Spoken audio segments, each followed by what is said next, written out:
morning. My name is Erica Kirby, and I am the Vice Chair-elect of the Organizational Communication Division at Creighton University in Omaha, Nebraska, here to welcome you this morning to the OrgComm Division's 5 Years Out panel. It is entitled Reimagining Organizational Communication for a New Generation, the Organizational Communication 5 Years Out panel. Thank you for coming at 8 a.m. on Thursday. I know that was a trick to get here.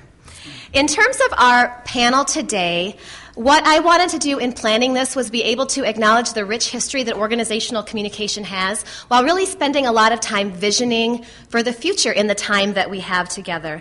And if we think about our history and our significant artifacts in organizational communication, we have a handbook of communication, we have a new handbook of communication. We recently have a 5-volume set of the most significant works across the discipline that was compiled by Kathy Crone and Linda Putnam. And Linda is an author or editor on all 3 of these works, so it only seemed fitting to have her be our keynote person to sort of situate for us the field of organizational communication, as well as its major themes and contributions, and also just sort of give us a quick overview of things that have been happening lately at the Altaberg Conference in 2008 in terms of where OrgComm is going to go in the future. And so we'll start off with Linda presenting for us. Welcome, Linda. Thank you, Erica, and thank you all. This is going to be a really fun panel, and I'm really I'm very, very honored to represent the older generation here, because there's a lot of scholars who could be here talking about the historical part of our field and how things have evolved and what's happened over time, and I'm eager to hear some of the ideas for where people think we're going to be going in the future. And I'm going to talk a little bit about the ALTA conference, because a lot of folks here were all involved in the ALTA conference and in some efforts to do this reimagining and revisioning where we need to be going. However, I'm going to go with what Erica said in the beginning to kind of set us a tone and to go through some history. And I've told history a lot, and I don't know how many revisionist tales I can give of history. So history sounds pretty much the same, no matter how when you're hearing it from the same person, no matter how you end up doing that kind of thing. However, what I thought I would do to start this one off is I thought I would try to highlight some constructs that over the time I think communication scholars and OrgComm scholars have contributed to the study of organizations. And I want to kind of look at why should we look at history? That's the first question. Here we are on 5 years out. Why don't we just jump right in? And why are we even looking at history altogether? And why should we have to focus on this? And of course, I get this every time I do a survey class, and I go back to the ancients, and I really love it. And I like to have them, you've got to read a little of Weber, you have to read a little of this, you have to. They all kind of cringe and go along with it. But I do believe it's important. And here are some reasons why I think history is important. And I really would urge us to continue to keep using history as a way we build the future. And one of those is I do think we can sort out what is unique about communication perspective and what our field's identity is and has been within this.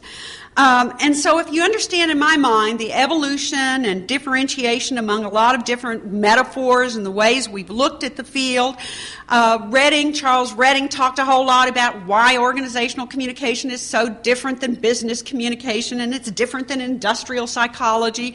And I think a lot of his reasons for doing that is trying to help us kind of not only come to an identity, but where should we be moving to make our contributions? Where are the directions we ought to be going? I also think that history helps us understand not only what a contribution is, but we don't want to reinvent the wheel.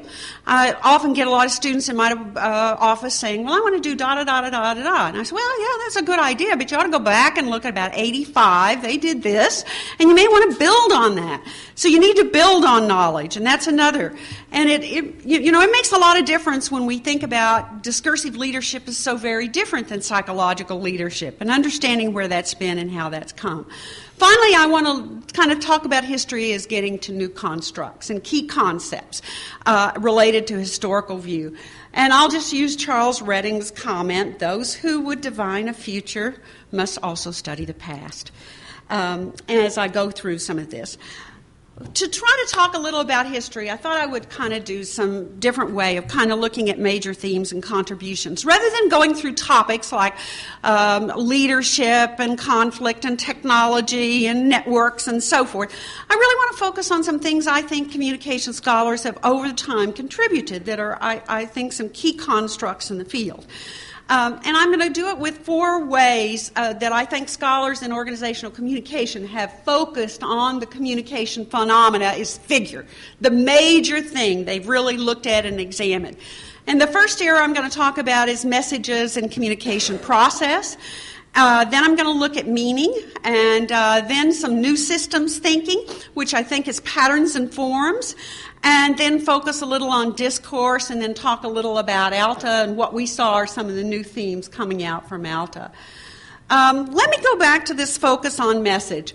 A lot of the times when we teach message and message processing, we go back to the transmission models and the eras where people were looking at flows of communication up and down the organization, across and distortion and so forth. And we missed some things that I think were critical in the 80s and the 90s that were absolutely building blocks, I think, for our field. And that is the focus on messages and what messages are and how messages function. And it's not just exchange and transmission that's a key part of all of this. It was fundamentally trying to get the characteristics of messages and problematizing them.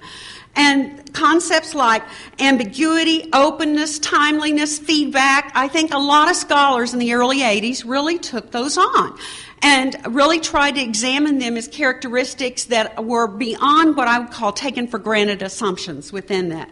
Another part of that period was what I called a micro-focus on a lot of interaction analysis. Gail Fairhurst's work on leadership, mine on negotiation, Scott Poole's in teams and groups, a lot of micro-analysis. And we kind of forget that really is a building block that kind of came from this message work. Work in leadership on relational control back then really is long before LMX and all the new kinds of things. People were really looking at these, and I think they were fundamental contributions our field was making. Also, we looked at types and functions of messages that were coming out, a lot of coding of different kinds of messages. And I think we also focused, as I said, on interaction analysis and interaction flow that went on. What kind of contributions or constructs came out of this? And I think these are ones that have had staying power. Strategic ambiguity is here to stay. It will be here to stay for a long time. And I really believe our field did strategic ambiguity. It was really one of the things we did. Feedback loops. A lot of the kind of work that started on performance appraisals and feedback loops and out of systems theory, I think has become much more complex. It's nonlinear dynamic feedback loops now, and there's some really very interesting things that have come from that, and that goes all the way back, in my mind, to those early 80s and work. Negotiated interaction, the first co-constructed message system came back from this. We really said co-constructed. These people form an order out of what they're working on. Uncertainty reduction. And a lot of that was brought in by Michael Kramer in these early periods and Fred Javelin, and of course equivocality out of some of Weick's work. Was into this work. Jamming, another one that kind of came in this early part. This work bridged, in my mind, with the information adequacy work and the work that was being done on transmission models, but it was very differently handled, and it really situated communication as process. And fundamentally, that was very different. The other thing that I would say about this period is it was all very micro. Everybody will quite readily realize we really didn't look very big at anything about the organization. We were all looking at the little things within the organization. Now we come to the era that I think most of us are pretty familiar with, the era of focus on meanings. And this is, of course, the mid-1980s up to 1990s, and still, although in different ways now. A lot of focus on with the interpretive turn, looking in this, the first ALTA I'm going to be talking about kind of came about in this period, was trying to get at meaning as a part of the field's rich theoretical historical roots in rhetoric and other areas of the field. But meaning was complicated then, and I think it should still be complicated. Fundamentally, we talked about subjective, intersubjective, co-constructed, and symbolic, and we're kind of losing that. We now just throw discursive meanings out there, and we think everybody knows what we're talking about. And I think fundamentally we've lost a little of that. And as we start thinking about the future, I think the complexity by which we take that particular communication construct and focus on should still be present. We also were looking at those mutually constituted practices and enactment of social reality that came about in that period.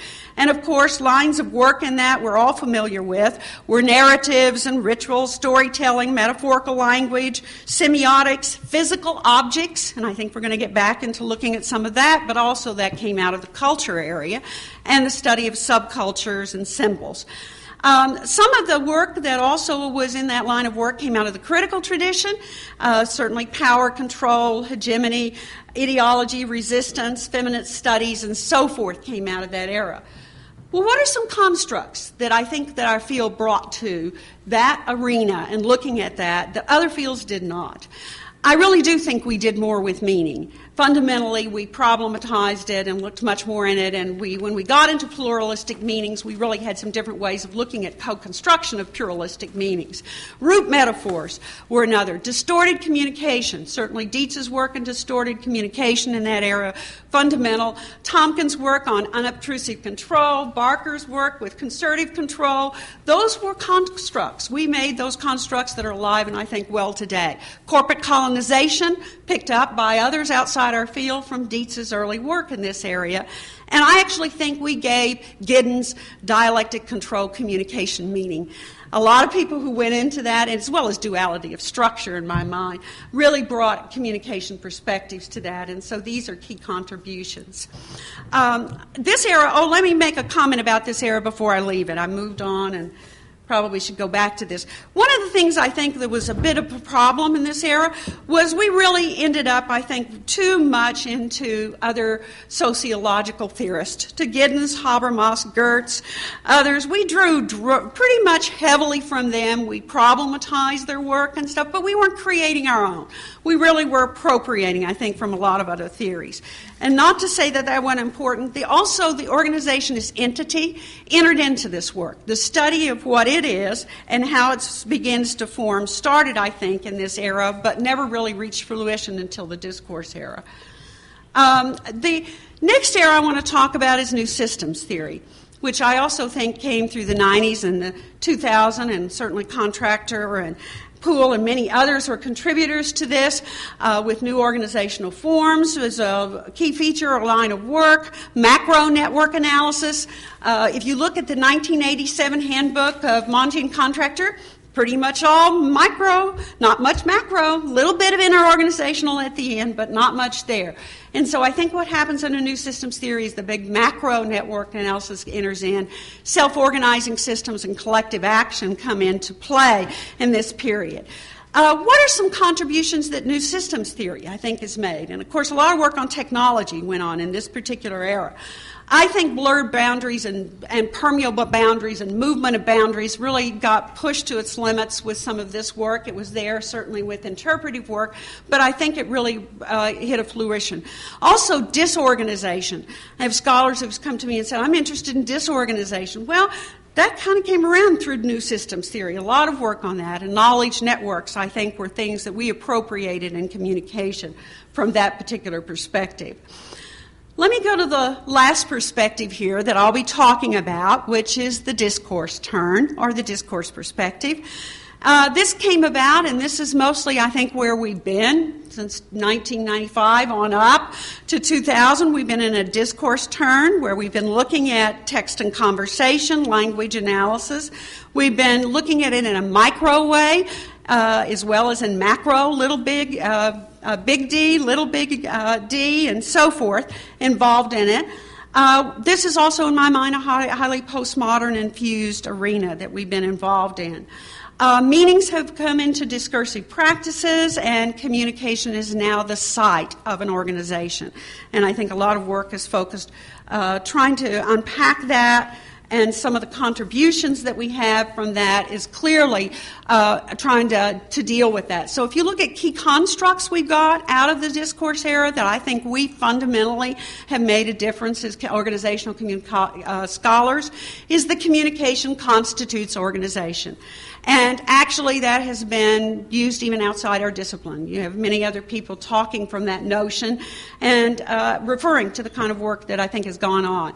Text conversation work out of the Montreal School is another construct that I think we've got. And clearly the Four Flows, McPhee's work out of structuration has been a contribution.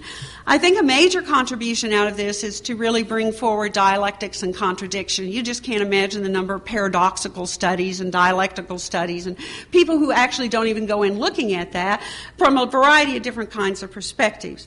I think other things that we're bringing to bear on came out at the ALTA conference, where feminist studies is now looking at diversity as a co-constructed kind of intersectionality that goes on among lots of identities, including gender, race, occupation, sexual orientation, and so forth.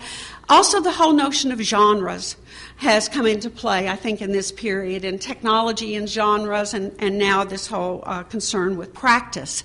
And I actually think a new turn, I would call it, in the field is maybe going to be the practice turn. I'll hear what our other scholars have to say about that. Let me then now talk just a little bit about ALTA, very briefly, to get us set up for this. Looking at all this history of what's gone on in the field and over a period of time, I think the fundamental thing we've seen is OrgComm used to be, and Gail Fairhurst always says, interpersonal communication with air conditioning. And I think we've really come a long way, gang. We are in interpersonal communication with air conditioning, and we really expanded the horizons as we cross all of this. And I also think we beat up on ourselves for not having a lot of unique constructs, because we have developed those over a period of time. But after 25 years since the ALTA conference in 1981, a group of scholars felt it was time to come together and to go to ALTA again, or this time it was Snowbird, so we call it ALTA Bird now, and to talk a little bit about where are we going to be this next decade? What do we need to be doing? Let's revision. Let's get back together. The organizers of that, which was a committee, a lot of folks were involved in that, wanted to take a look at kind of three areas of the field that had really grown and developed. And this idea of gender, race, class, diversity, communication constitutes organizations, systems, network, and technology. And there were some panels talking about a critical eye on that. Where have we been and where do we need to be going on that area? Then we broke off into a number of groups that dealt with a wide array of topics, position papers written about organizing, identity and socialization, power and marginalization, multiple meanings of practice, engaged scholarship, of which there was a pre-conference on that here yesterday, and a lot of discussion about where are we with these topics and how are they going to go and where are we going to situate ourselves in the future. Over 90 people gathered. We did a lot of web posting on this. There were group reports. There's notes. Actually on Sunday at 11 o'clock, the release of the new kind of virtual organizational communication panel is coming about. Patty Riley and her people who've been working on this at Annenberg, USC, are going to be doing this, and a number of people are going to be using it. So it's a little bit of a workshop. So I invite all of you to it. We're going to get all the materials of ALTA posted on that to be available for everyone, and to be able to use a wiki and try to do a profile of a lot of things about the system. So this leads us in to this particular panel right now. Organizational communication 5 years out. On the direction, where do we go, the challenges we face, and I think we're going to have a wonderful time here this morning, and I'm anxious to hear what our scholars have to say. Thank you.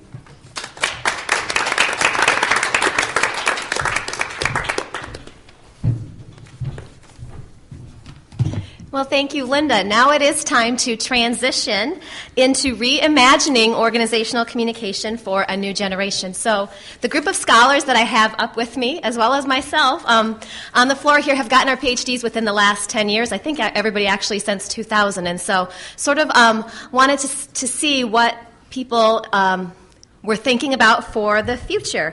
And Linda has given us a good preview about the materials that I asked them to consider. I wanted people to think about sort of where organizational communication is going in light of their own thoughts, as well as some of the themes that came up at Algebra that she spoke of. And so they did have some of those documents to refer to in thinking of. What I told them to do was to, if you could represent your view of OrgComm in 5 minutes or less, what will it be? And so that's what you get to see, a series of that, starting with Dr. Heather Zoeller from the University of Cincinnati. Welcome, Heather. Okay, the clock is ticking, right? Good morning. Thanks for getting up so early. Let's see, I structure my comments around the email that Erica sent us describing the panel. And in that, she talked about what are some of the resources and perhaps barriers for OrgComm moving forward. And she described 3 themes coming out of the Alta-Bird conference. And that one was doing more problem-centered research, praxis, partnering. The second was reconceptualizing organizations and organizing. And then the third was power, privilege, marginalization, and participation.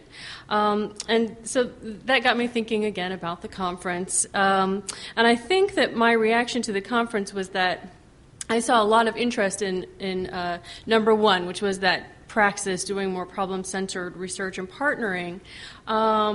So I saw a lot of interest in number one, but I actually saw a lot of intellectual energy going to 2 and 3. And that makes sense because that's what people are doing, right? And they're excited about what they're doing. But I guess if you think about the first Alta conference, we think about it as a change moment. And change means giving up some things as well as embracing some new things. And so what is it, right? What is it that we might stop doing as well as what we might do in the future? And so I guess moving forward, my hope is that these theories and developments that we should be so happy to have. And Gail, when I was talking about this, she reminded me there was a time when all we did was sit around and complain that there was no theory in OrgComm. So don't you complain about theory in OrgComm now. She didn't say it that way because she's too nice. But so I'd like us to use these theories and developments that we have, these resources, in ways that would be better connected with number one. Okay, so to continue to think about them in terms of engagement and praxis. And so I guess I'm thinking now in my role at MCQ as an associate editor and some of the other review work, I do see a tendency for us to take these resources and these new developments, such as discourse, but there are many others, and apply them in the least socially relevant way possible. Not always, not by any means, but that we do start to coalesce around issues that are very interesting to us, but that we're not articulating what should be interesting to those outside our field, right? To the world of practice or praxis, if you will, and so and again, you step on toes when you talk about these kinds of things, but, I was a little bit frustrated at the conference. Here we have this communicative constitution of organizations, and it's so potentially powerful, but there was a lot of discussion about whether or not objects have agency, and that may be quite powerful discussion to have, but the linkage to practice wasn't there. The linkage to what difference will this make for what our theories can do for people wasn't quite there. And so we see a lot of, and across different kinds of theories, confirming our theories rather than demonstrating their utility. And, not to leave the critical folks out. Again, I've said this elsewhere, but we do tend to see critical studies of resistance rather than critical studies for resistance, or even better, for social justice and social change. And again, it's not just the discourse folks, the institutional research and quantitative research, sometimes we see that doesn't link with major social issues. And we think about what's going on right now, healthcare reform, and economic collapse, environmental trouble. We have theories and perspectives that speak to these issues. And I'd like to see us continue to focus on the ways in which we are relevant to these major social problems. You think about organizational rhetoric, issue management, institutional discourse, complexity, uncertainty, coalition work, partnership, research, right? All of these things and many, many others they have answers for these kinds of problems. And so again, I'd like us to think about if we're doing coalition research and we're doing an applied study, when we talk about our findings, that it's not just what does that tell us about organizing, but what does that tell us about organizing so that we can contribute to people who are organizing to address environment, poverty, other major social kinds of issues. And yet I know that there are many group activities that are focused on engagement. There are many individual activities, and I'm sure people here are engaged in them and maybe talking about them. And what I'd like us to think about is how might we converge those individual sort of streams into conduits of influence for organizational communication, and where do we talk about this?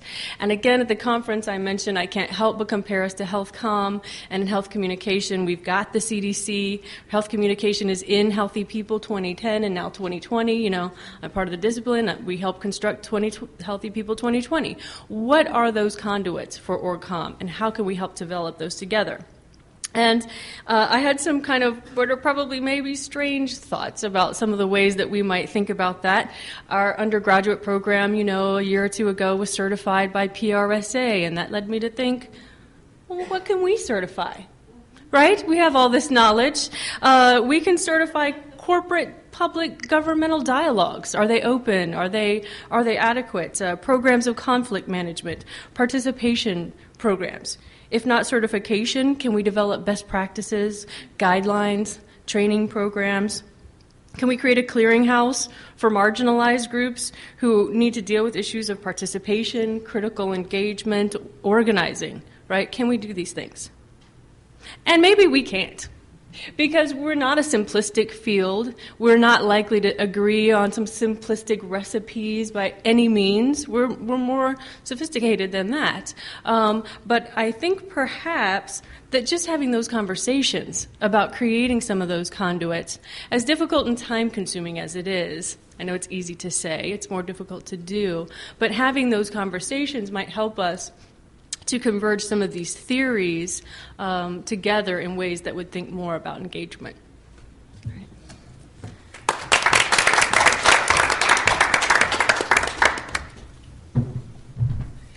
Heather said she didn't want to go first, but I'm already inspired, so thank you. Our next presenter is Dr. Sarah Dempsey from the University of North Carolina.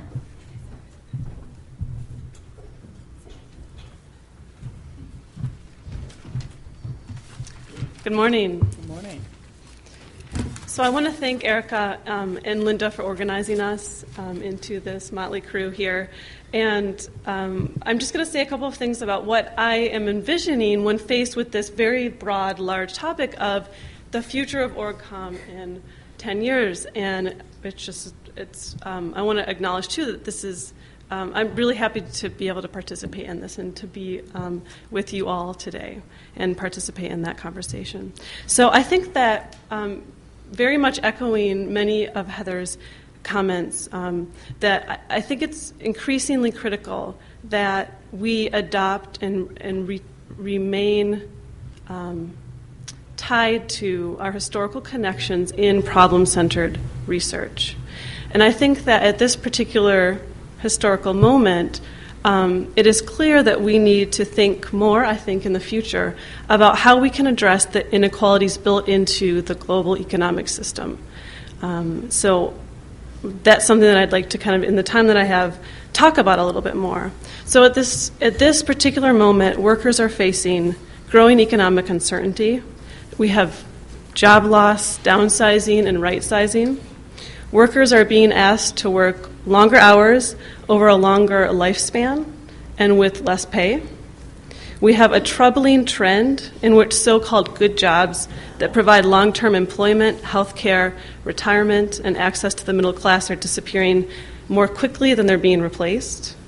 At the same time, we see this rise in short-term, temporary, low-wage labor. So I think we have all of these signposts at this particular historical moment that it's highlighting this fact that we have this growing kind of increasing inequality, and we have these very real difficult problems that the contemporary workforce is facing within the broader global context. Just as an example, in North Carolina where I live, the gap between the very rich and the very poor is growing at a really alarming rate, and it's really breaking down between a rural-urban divide. And so I think it's interesting, that's not just interesting, but it's something, it's kind of, I think, an ethical imperative in terms of thinking about our research and envisioning what does that look like in the next 10 years. I'd like to see us more engaged with questions about some of these inequalities. So we can spend a lot of time talking about what these problems are and some of the issues that different communities are facing. And I think that we should spend more time thinking about that, teaching about that. And in particular, what has been helpful for me in terms of thinking and envisioning this future has been Robbie Cox's work in environmental communication. And I very much appreciate Heather talking about the need to compare how other sub-areas position themselves within this idea of problem-centered research, and that there's some really powerful lessons that we can draw as well and learn from. So Robbie Cox talks about conservation biologists and how they have positioned themselves as a crisis discipline and frame their research within this idea that they are responding to immediate urgent need. And so Robbie talks about this in terms of environmental communication and really has put out this call to position environmental comm as a crisis discipline. And I would kind of urge us to think about what would it mean and what could it mean to think about organizational communication as a crisis discipline, that we are responding to an immediate urgent need within the larger global context. And it has to do with issues of quality of work in particular. And so one thing that is further productive for me to think about is this idea of what is the relationship between the research that we conduct and the things that we teach about in our classes and policy. So I really am kind of becoming more and more interested in learning about how different sub-areas relate to policy making and how we can contribute with the kind of concerted effort towards making better policy. And I really am kind of enthralled with the idea of a work-life center, some kind of center that serves as a clearinghouse about work-life issues, right? And it's very much connected to policy making and informed by kind of policy work. Thinking about OrgComm as a crisis discipline might also mean other things. It might have other implications for the way in which we distribute our research. And one thing that I'd like to open a conversation about, and maybe hear some of the history about this as well, is what would it mean to have a dedicated journal called Organizational Communication, right? And how could that help us make the case that our perspective, that organizational communication perspective is increasingly vital and important within this larger global context, and the problems that the contemporary kind of workforce is facing. So what does that look like? What could that mean for us? And that's it in the time I have. Thank you. Thank you.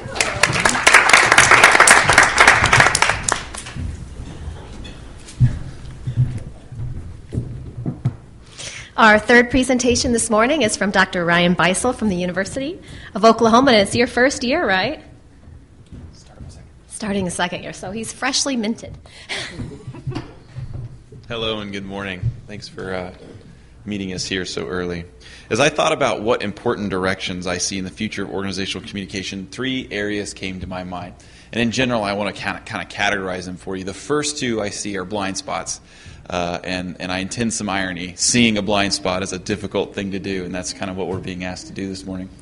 And then the last, that third area is a point of convergence that I'm seeing. And it's sort of an intuition I have about what I'm seeing across a much wider area of our literature. And hopefully it's a point of convergence that will encourage us to think more deeply.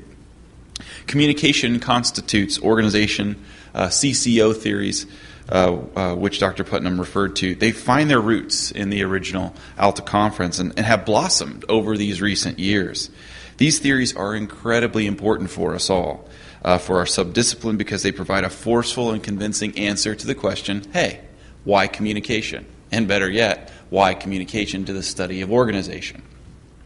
But, however, I want to make a point this morning in saying that I see a particular blind spot across some CCO theories so far.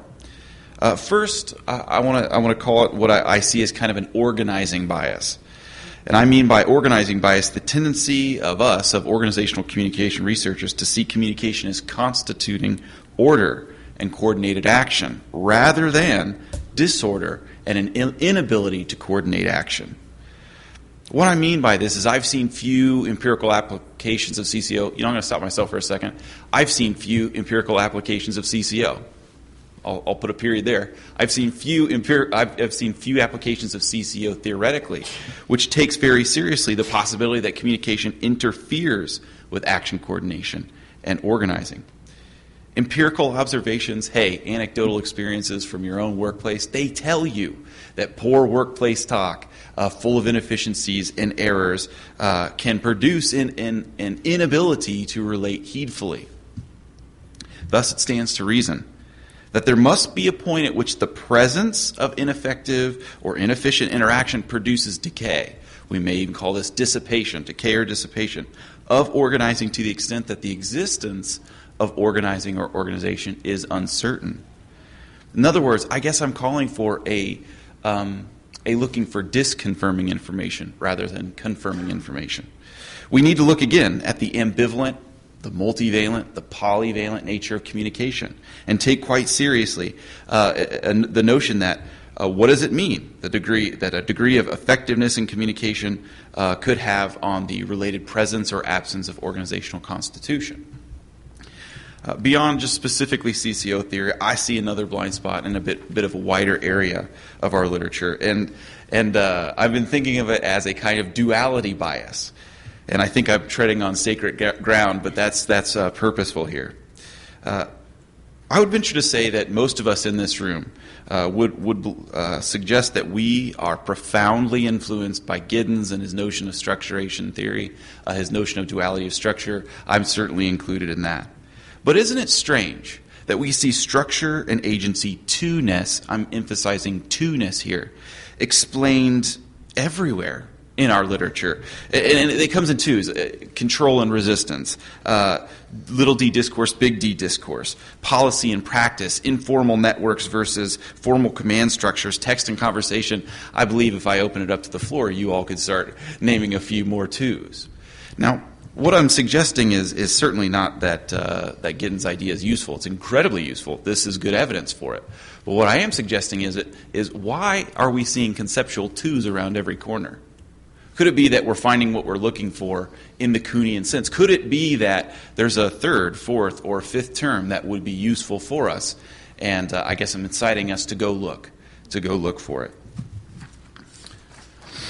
Third, I see a point of potential convergence, and this is an intuition that I've been working on recently as I've been reading, and I see this as a very positive aspect of our literature.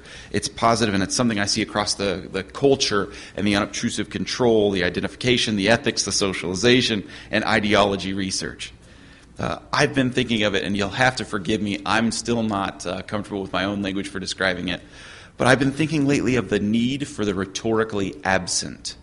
A need for the rhetorically absent. Many of you know the famed rhetorician Chaim Perlman gave us a theory of the rhetorical presence. And for Chaim Perlman, rhetorical presence meant something like the displaying of certain elements in which the speaker wishes to center attention in order that she may occupy the foreground of the hearer's consciousness. So in other words, Perlman told us that to be persuasive is to call the right ideas and premises and thoughts into the consciousness, into the mind of the listener.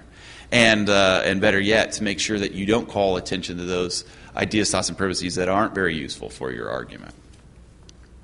But what I've been seeing in our literature over 10, 20, 30 years is a movement towards articulation in the very subtle ways in which language use normalizes, in which language use reifies, to the extent that what is absent is taken for granted and utterly incontestable about the world. And that's the persuasive part. It's not that it's present, it's that it's absent. So that methodologically, we as researchers are often in this position where we have to make arguments based on what is culturally assumed. We have to make arguments on those things which are not artifactually and observably present, but are nonetheless influential. As a student of communication, I wholeheartedly believe that sometimes what goes unsaid is just as persuasive as what gets said. I wholeheartedly believe that silence can be communicative. And so, in other words, I see this as a challenge of conceiving of a coherent theoretical explanation, a methodological explanation for what matters and what is absent. And these are the important challenges and directions that I see.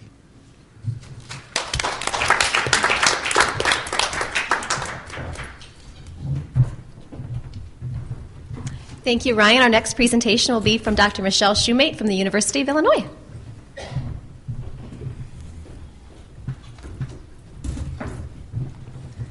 Well, first I want to echo what some of my colleagues have said up there, that I'm really delighted to be able to share my thoughts. I usually can't introduce myself in 5 minutes, and so I have a little bit more of a script than some of my colleagues up here, and I just hope you'll bear with me. As a background, my work generally focuses on organizational, but more frequently inter-organizational network. So in particular, my work focuses on provision of public goods like knowledge repositories and solutions to complex social problems like HIV/AIDS and other infectious diseases, third world development, and sustainable development. My work is frequently quantitative, which makes me a little different than a lot of my colleagues up here, and I tend to look at macro-organizing through social networks. So I provide this as a background rather than an advertisement for my work, simply to say that I've been thinking about the macro perspective of organizational communication for a while. And in doing so, it's helped me think about where we might go if we start thinking about organizing not in a micro sense, but we start conceptualizing organizing in terms of sets of organizations, populations, industries, and the relationships among them. In doing so, my work has started to think about really two moves that may or may not be trends in organizational communication in the next 5 years. I'm not a very good prognosticator, unfortunately. The first one is an examination of interdependence within and increasingly among organizations in complex forms. And the second one I'd like to talk about is an examination of the evolution and ecology of organizing. So the first one here. I'd like to make a call for research or talk about research that investigates complex interdependencies among units of analysis and their impacts. Our interpersonal colleagues, to focus on a more micro behavior for a minute, have shown that nonverbal involvement in a variety of different things are based upon reciprocity, right? Increasingly, even economists and game theorists who have been looking at a variety of economic behaviors have begun to think about the way that reciprocity plays an important role. And this may be because reciprocity is hardwired into who we are as human beings. Given that, shouldn't we take these interdependencies more seriously? And not only at the dyadic level, which reciprocity gets at, but moving up, including interdependence among triadic effects of groups of people, the effects of groups, the effect of overlapping multiple memberships, and the ways in which industry-level effects may have important impacts for even micro-level communication behavior. In short, organizing is about relationships among individuals, groups, and even larger organizing structures. And in some ways, our research has to at least account for that interdependency. I think this is one area in which communication, and particularly organizational communication, has unique resources to offer that differentiate us from other perspectives on organizing. From looking at the history of discourse analysis, conversation analysis, and even tracing back to the 1970s and 80s in network analysis, communication scholars have always thought about communication as interdependent, from the basic units of the double interact, right, and when we think about that, to more recent conceptualizations from the multi-level, multi-theoretical model of organizing that looks at triadic triplets. So my call here is not so much a new direction for scholars, but a call for more in-depth theorizing about the nature of multiple interdependencies and how these multiple level influences may be enacting in a variety of different ways. So this leads me to my second point, and I'm going to start to sound a little bit like Scott Poole here. So, and that is, I'm going to make a call that he's been making for us to take process very seriously. In my own work, that means utilizing evolutionary theories of organization and institutional theories to alternatively understand change and stability in organizing. Most of our work in organizational communication still focuses on the minority of organizations. And by that, I don't mean to be critical of us, but to say this is a larger problem in organizational studies in general. In particular, I'd note, as Howard Aldrich and others have noted, that the majority of organizing is incredibly short-lived. We're talking most organizations last less than 2 years from inception to closing down. And so because of that, our work that focuses more on these stable, long-lasting organizations may not be catching all of what we hope to know about organizing as a process. If we only look at the large reified organizations, what do we see? So what might we do? What if we ask, how do entrepreneurs and founders conceptualize and communicate their vision for organizing before an organization begins? What are the processes that they go through about recruitment that help them to form a core organization that give birth to an organization? How do they define its boundaries, its missions, and its roles for the first time? What templates do they co-opt from prior experience, media, or text in the formation of these organizations? And in this last minute, I'm going to make a little bit of a controversial kind of proposition. If we take seriously this idea about a process view of organizing, it may be that some of the relationships that we now take for granted in organizational communication are only true during certain time periods of organizing.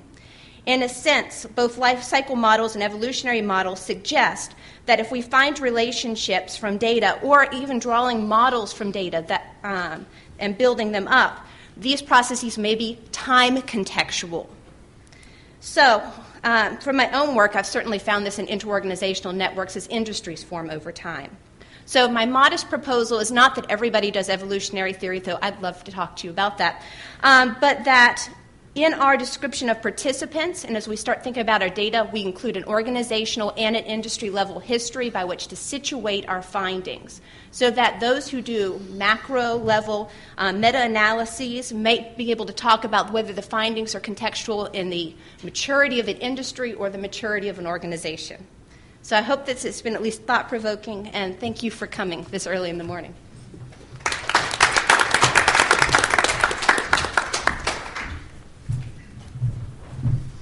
Thanks, Michelle. On the way to the podium is Dr. Tim Kuhn from the University of Colorado. Hello. If I were any good at predicting the future, I wouldn't be here. Would have made a bundle in the stock market. I'd still be here, of course. And most of what I'll say is probably irrelevant with the coming of the Mayan apocalypse in 2012. We don't have to worry about this. And finally, I think when people try to predict the future, most of what they have to say is somewhat self-serving, and that's not an accusation against the panel up here, but I'll do the same thing. We look at what we've done and say, yeah, that's what the future should be looking like. I think there are two big questions animating the way that we think about OrgComm scholarship now and into the future. The first one of these is OrgComm scholarship, as it's currently configured and practiced, our best shot at understanding the human condition? It's a big, ugly question. And some would say sort of an unsophisticated question that I'll come back to. The second question is, what would scholarship on organizing and organizations look like if it really took communication seriously? And so we've got several answers to that kind of question here. And so what I'll talk about a little bit is what communicative or communicational explanations might look like. On the whole, I think we need to revisit our conceptions of discourse, practice, organizations. Each is too mechanistic by half, too representational, concerned with determinacy. Our renderings of discourse often subscribe to a logic of correspondence, articulation, equivalence. Our metaphors of organization tend to be the ones that Gareth Morgan outlined a while ago, that we haven't gone far past that. And I think we need to move to the kind of perspective that Linda suggested that comes with a practice turn. So I'll try to talk about three things in relation to that. Issues of agency, order, disorder. Ryan, you stole my thunder there. Thanks. and questions of ethics as a response to some of what both Sarah and Heather were talking about in terms of why this matters. So first, reconceptualizing agency. So if we see agency as a capacity to intervene in social practices, we can talk about three views of this. First is humans. When we think about social actors, we can also think about the positioning of the person as a subject in social relations, but we need to start talking about this in inherently communicative terms, the communicative and discursive processes that generate those positions. Beyond that, we can't assume that those positions are hermetically sealed, they're fully determinative. Rather, we need to operate from a conception of communication that provides both a capacity to act individualistically and to experience bodily the bodily nature of subjectivity, but at the same time acknowledge indeterminacy. This comes from a view that might suggest that communication is not about self-expression or reproduction, but it's about destruction and opening to the possibility of indeterminacy. A second view of this is the question of texts and artifacts of agency. There's an increasing amount of thinking about sociomateriality, and Paul is better. Are you going to talk about that? Oh, okay. Ask Paul more about that later. But he's a better person to talk about that than I. I'm concerned that we neglect obdurate realities of materiality, bodies, spaces, sites, objects at our peril. But I think this also then connects with questions of networks. Actor network theory and assemblage thinking has gotten us to pay attention to some of the things that Michele was also talking about in issues of temporality as networks come together and dissolve quickly, the heterogeneity of the social, to interrogate our conceptions of action itself and practice as either instrumental or political or artistic, or all three at the same time. So I think there's good reason to try to pay attention to networks that are heterogeneous, but that then leads us to highlight another core issue, materiality in communication, that I won't get into here in the interest of time. Second issue that I want to talk about a little bit is examining order and disorder, and Ryan mentioned this a little bit. The question is, how does communication operate at the precipice of order and disorder? On the one hand, this is a systems theorist kind of question, that we often talk about this in terms of the themes of the conference, discourses of stability and change. It's also an epistemological claim. It's about epistemological politics. And CCO thinking has been front and center here, where we can think about the question of how a given object, concept, or cultural manifestation is multifaceted and ambiguous. I think then this ties to my third question, instead of ordering and disordering, that we then take this into issues of ethics. And this connects back with that question of agency. That if we think about individuals as agents, that's one way to approach that question of ethics. But then if we think about organizations as morally responsible, corporate social responsibility has been one big issue that a lot of organizational communication people have taken up. What stance do we have? How do we figure the organization as being socially responsible? One stance on this that others have talked about is seeing that the organization is a mere assembly or an aggregation. Aggregation theorizing in legal studies is one stance on this. But I don't think communication scholars have articulated just what this is, and I think CCO in particular needs to be able to articulate that very question. And often we think about this as organizations being a, quote, real entity. But again, we have not articulated what that must be. And if we want to take a stance on agency, if we want to take a stance on ethics, if we want to say that our work has meaning, and if we want to say that we can intervene in terms of engaged scholarship, we need to be able to articulate just what it is the organization is and why communication makes a difference. Thanks.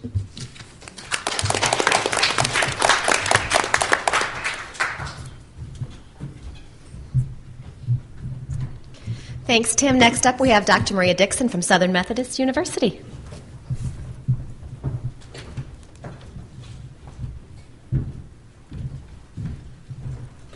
Good morning. And while many of my colleagues were honored to be up here this morning, I was frankly surprised, largely because I came out of Alta probably more confused and probably more upset than many of my colleagues did. You see, I came to organizational communication as sort of an academic mutt. My undergraduate was in business, and I worked for Dow Chemical and IBM for many years, and then went to theology school and became a candidate for ordination in the United Methodist Church. So I was a business person and a theologian, and thought that organizational communication would be the best field from which I could utilize my knowledge and my talents in a way that would make a difference in people's lives. However, in sitting in many of those conversations, both in Alta as well as in others, I realized that oftentimes the language that was being spoken had no reality or connection to reality for the people that I was working with daily in nonprofits and in my corporate work. Nor did it make sense to me as someone who had to give performance evaluations or someone who had to tell people they were laid off, that many of these theories did not seem to apply. And so I left Alta wondering, did I belong in organizational communication? And perhaps you will answer that question for me later on today. But as I thought about it, my words will not sound like many of my colleagues. I will not appeal to theory, but I will appeal to practice, and I will appeal to access, and I will appeal to diversity of thought. I believe, like Phyllis Tribble does, that there is a great emergence every 500 years organizationally. And I would recommend this book to you, in which every 500 years there is a major organizational shift. We see this particularly in the church. And I think that it is ripe for organizational communication to begin a shift. In theology, we call this process anamnesis. It is the idea in which you think forward by looking backwards, but understanding that when you look back, you are creating forward action. And so I think that this is a ripe opportunity for us to rethink organizational communication. I think there are maybe 4 things we need to truly rethink. We need to rethink our inheritance of many of our key theoretical concepts and really test out many of the precepts or many of the theories that we continue to think represent the reality of most organizational living. One of the things that my colleague Greg Armfield and I did in working with Southwest Airlines is realize that what we think about subcultures and organizations don't really apply. So Martin and et al.'s work don't really reflect the organizational reality of not just one corporation, but now we found at least 2 or 3. So the question is, which is right, the theory or what's really happening? The second thing we have to begin to ask ourselves is we have to rethink our inheritance of our understanding of key scholars.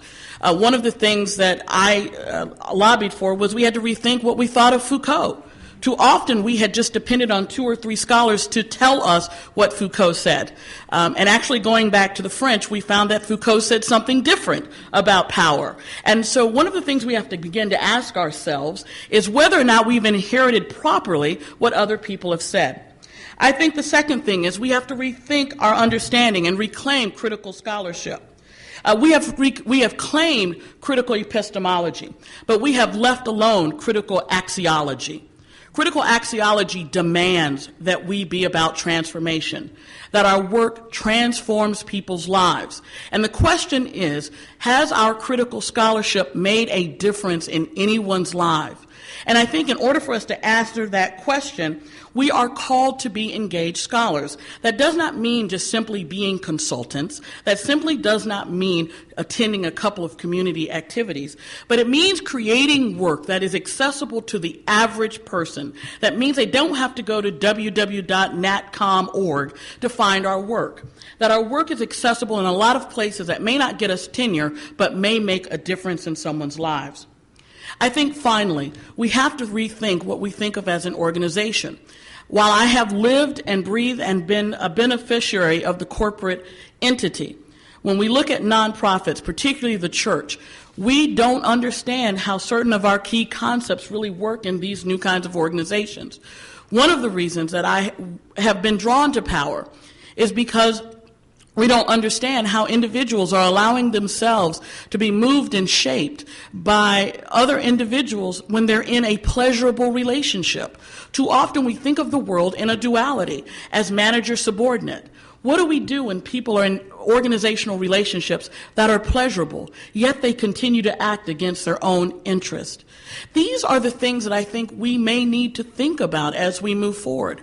And one thing I think none of us have spoken to at this time is also the issue of pedagogy.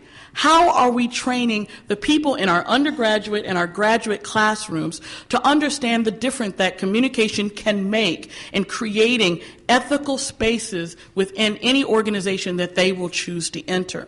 I thank you. Again, I hope I find a place in organizational communication. But I think we have so much to offer the world, but yet we spend too much of our time talking to ourselves. Thank you very much.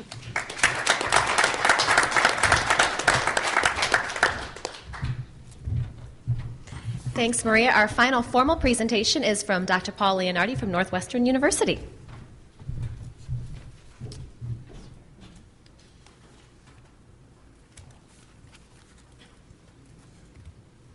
All right, good morning, everybody. I want to take a slightly different approach.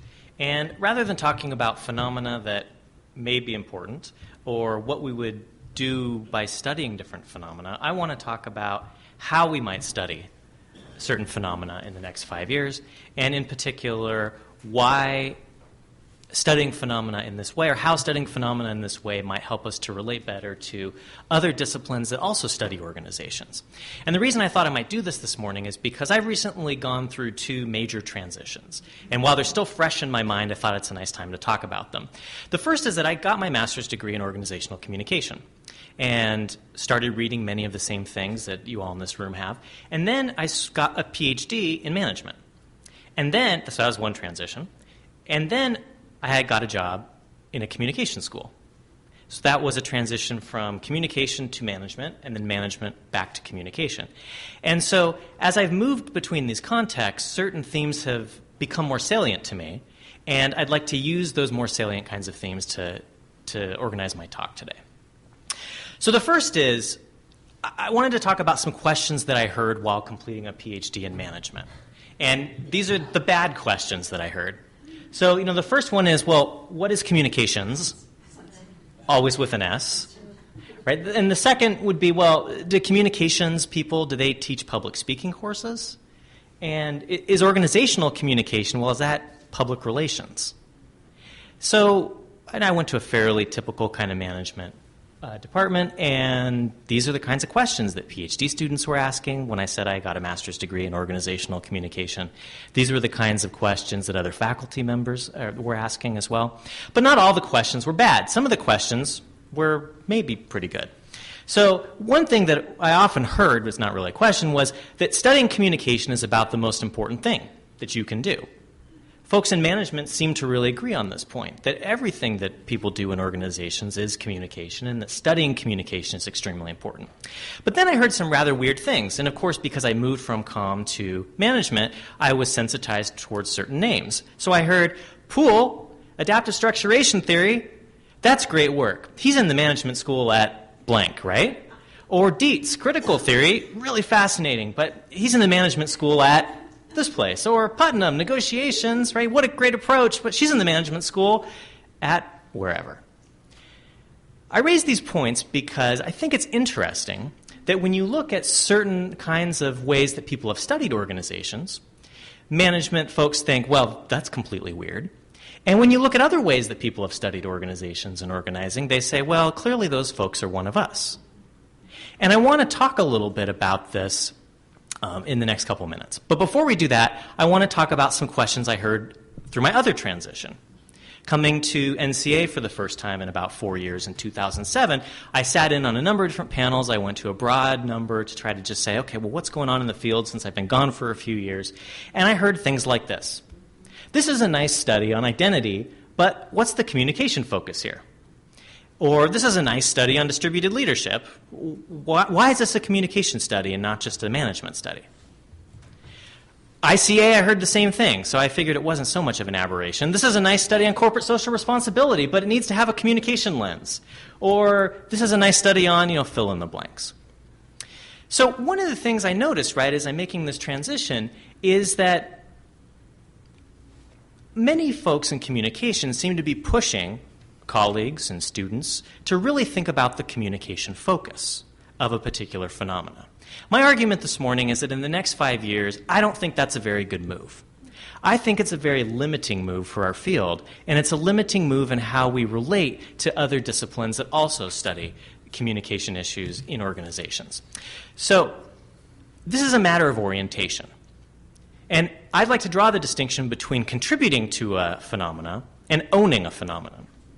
So question of orientation is something like this. You could say a communication perspective on blank, which would be we can contribute to a phenomenon. Or you could say blank is fundamentally communicative, and that communication scholars are owners. Now look at the difference if we conceptualize these things as circles, right? The blue would be the phenomenon, and the red would be the communication. You could look at contribution on the left or ownership on the right. Now by ownership I don't mean anything that, well, we need to take ownership from someplace else, but there can be joint ownership. And other fields are trying to own things. So if you take yellow as being perhaps management, right? Management says we own leadership. We own negotiation. We own whatever it might be. And maybe the communication folks study this little piece. Now what I'm not arguing for is that we should duke it out and try to figure out who's owners, but by constructing more joint ownership, we might be able to say that circle really wasn't a circle after all. It was a square. And by looking at this from different vantage points, by interrogating phenomena in different ways, we might see more. Now, I think that OrgComm scholars have a history of doing this, and I want to just run through two wholly unscientifically compiled charts. The first here, drawn from some citations in Web of Science, looks at some very senior communication scholars who have published both in comm journals and management journals, and these were people that I happened to read during my PhD program in management. So management folks thought, these folks are us. And if you just look at the citations, right, the blue are average citations for a particular article in a management journal, red is in a comm journal, very interesting that the average number of citations for just about everybody but one person are much higher in management journals than they are in comm journals. I think this is saying that if you own a phenomenon, it speaks loudly to other disciplines, and that we can do this. And just to give you a sense, if you look at studies of technology in organizations, which tends to be my field, and you compare people who would probably classify themselves as OrgComm scholars versus management scholars, and you just look at the number of citations in management journals, with perhaps one aberration kind of right there in the middle, you see that the relative number of citations is approximately equal. Right? That if you own a phenomena and you say that, for example, the study of communications and technologies is fundamentally communicative, then disciplines other than ours are eager to pick up on our work and interested to understand how we're conceptualizing things. But if we just try to carve out a little particular piece, we might have a problem. So here are a list, right, admittedly a short list of phenomena I think that communication scholars have done a good job owning in the past. And here's a modest proposal for kinds of issues that communication scholars might be well positioned to own or jointly own as we move into the future. So thank you very much.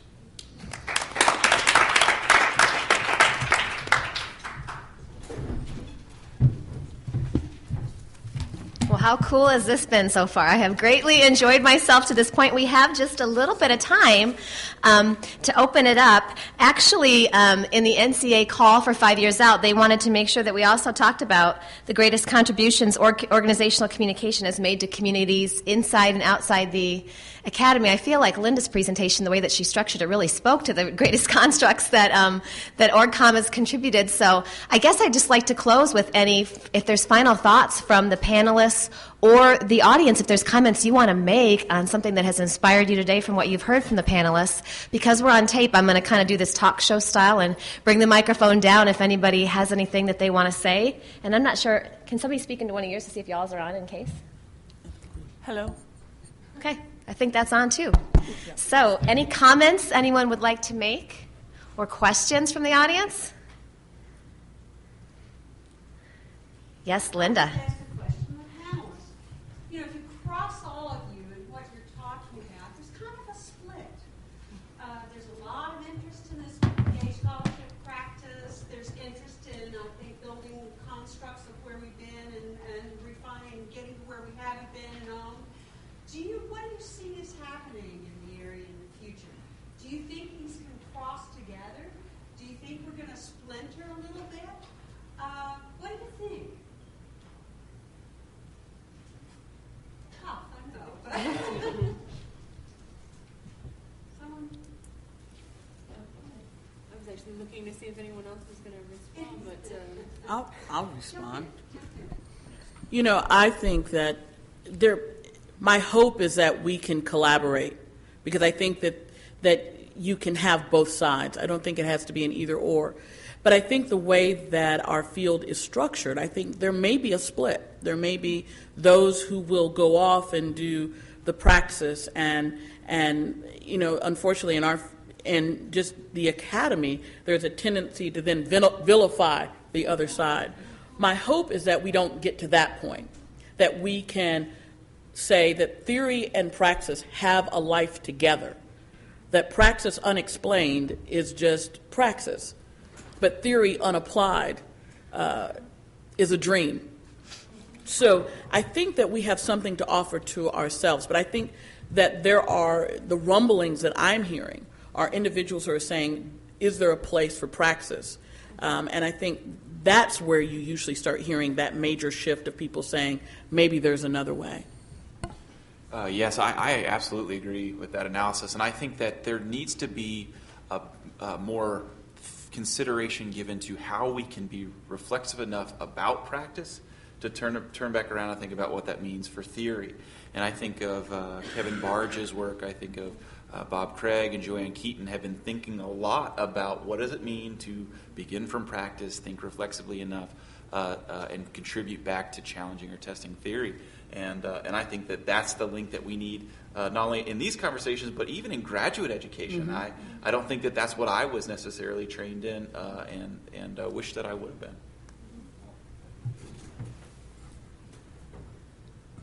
I think it's a great question, and I think it also causes us to revisit another metaphor, the metaphor of the academic. And so we often use this sort of basic research versus applied research, and nobody does basic research in organizational communication. But we have this, when we're talking about engaged scholarship, we often have this vision of the practitioner as craftsperson who is allegedly sort of knows how to do it, and the academic as clinician or as physician. And I'll come in and diagnose your problem.